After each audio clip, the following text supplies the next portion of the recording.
Hi, Democrats. Today is Tuesday, October 10th, and it's time for the Chair's Daily Live. Happy Tuesday. Okay, so I've been kind of in and out in the month of October doing my lives, but I'm back this week. So I'll be doing my lives every day left in this week. I didn't do it yesterday in observance of Indigenous Peoples Day, but I'm back. And so there's so much stuff has happened.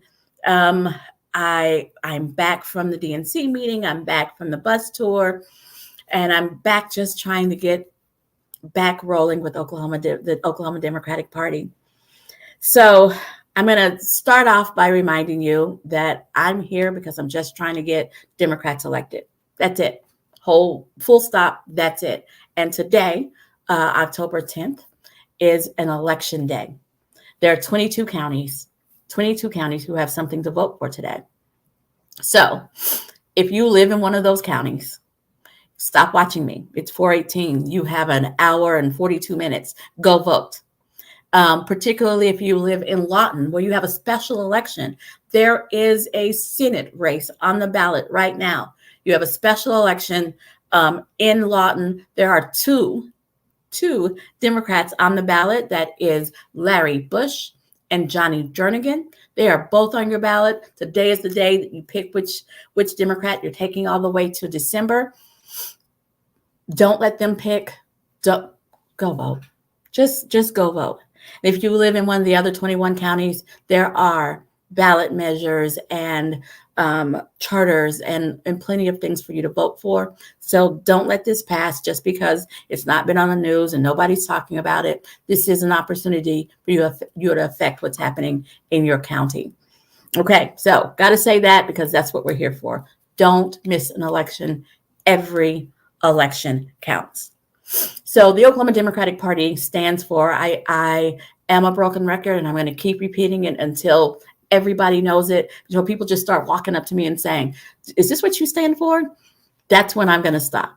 But the Oklahoma Democratic Party stands for well-funded public education, access to affordable health care regardless of your zip code, and access to economic opportunity or just basic jobs. Want to be able to afford your life. That's what we stand for. That's what we stand for. And so as I gathered my news, as I tried to figure out what do I talk about today, there's a little something on all of those points that I think I need to mention and highlight today, right? So in Alabama, it's not us, but it's sort of like our bad legislators sit around and look at what other people are doing and figure out how they can make our lives miserable. So I'm going to tell you, in Alabama, they have banned a book from schools because the author's last name is gay. Not exaggerating. Go look it up. Go look it up. The only thing that author did was be born with the last name that current politicians have decided that they don't like. Whew. So the whole book is banned because of the author's name. But closer to home, Oklahoma decided to be the first in the nation to approve a religious charter school, a public religious charter school. What that means is taxpayer dollars are going to a religious charter school. We're the first in the nation. Not the kind of thing we should be first in. Beyond, that on top of the fact that it's against our state's constitution. But, who am I? I didn't go to law school. Moving on to healthcare. We got a twofer here. This is healthcare education. So moving on to healthcare, Oklahoma City Public Schools has partnered with OU Medical Center so that they can do telehealth appointments for students.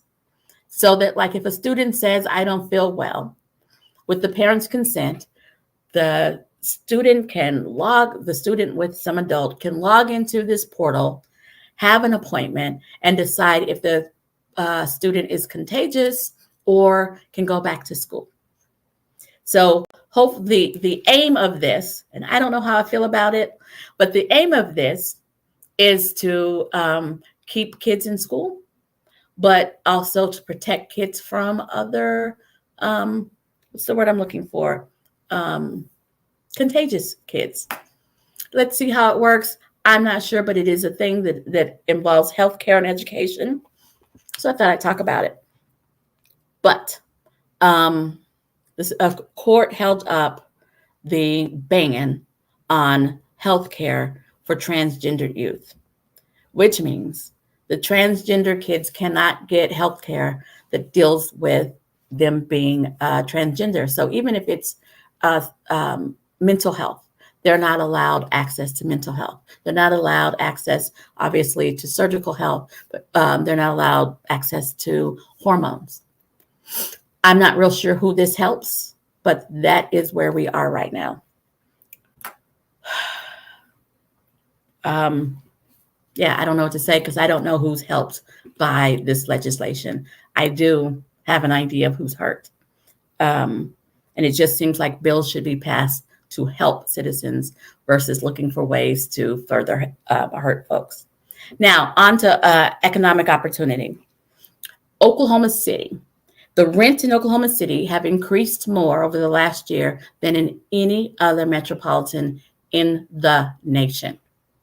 It is more expensive. I don't even understand it. It's getting more expensive to live in Oklahoma City than it's getting in other metropolitans in the nation. I don't know what that means. That on top of the fact that child poverty rates in Oklahoma are also increasing year over year. So rent is more expensive and more kids are going into poverty. Don't know if they're connected, but it kind of sounds like it. And let's just keep piling on. Tulsa, Oklahoma ranks number 11 in the number of evictions, and Oklahoma City ranks number 20.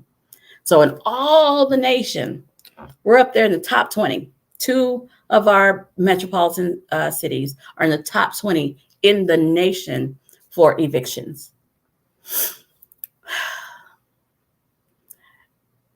It portends that Oklahomans are more deadbeat than the rest of the nation. I don't think so. I think it probably has something to do with our landlord-tenant laws that overwhelmingly favor landlords and leave tenants on the short end of the stick there. But that's what's going on.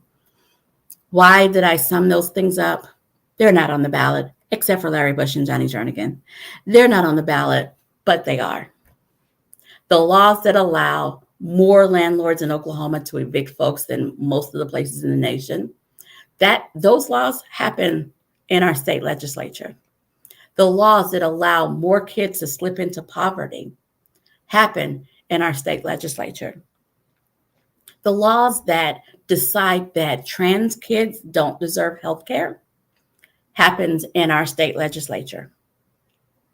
The laws that say, you know what, let's take public tax dollars and fund it over here for this one specific religious school, that happens in our state legislature.